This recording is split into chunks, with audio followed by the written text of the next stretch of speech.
Assalamualaikum warahmatullahi wabarakatuh. Halo adik-adik semua. Nah, hari ini kita akan belajar tentang teks narasi.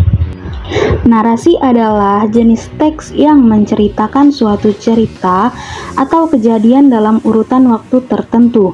Contoh teks narasi seperti cerita pendek, novel, dan laporan berita. Tujuan dan fungsi teks narasi. Teks narasi bertujuan untuk menghibur, menyampaikan pesan, memberikan informasi, dan merangsang imajinasi pembaca.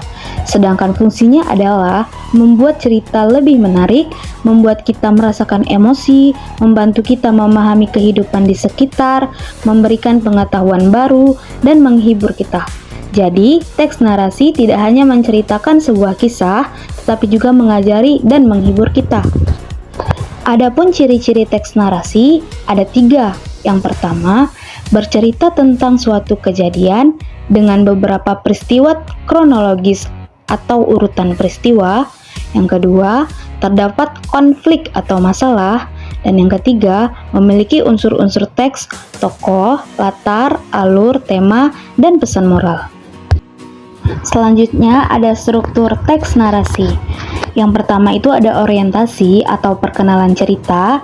Yang kedua, komplikasi atau masalah yang terdapat pada cerita. Yang ketiga ada resolusi, penyelesaian masalah yang ada di cerita. Yang terakhir adalah koda, pesan moral atau amanat di dalam cerita. Nah, sekarang kita akan memasuki contoh teks narasi. Jadi kakak udah masukin gambar nih yang gak berurutan. Jadi ayo kita buat cerita dari gambar yang tidak berurutan berikut ini. Seorang petani terkejut melihat tanamannya dirusak oleh binatang liar. Setelah melihat-lihat tanamannya yang rusak, petani tersebut melihat di kejauhan ada tempat yang subur dipenuhi pohon pisang. Dengan perahu, petani tersebut pergi mencari tempat baru yang dilihatnya tadi. Petani itu sampai di tujuan, dia menabatkan perahunya.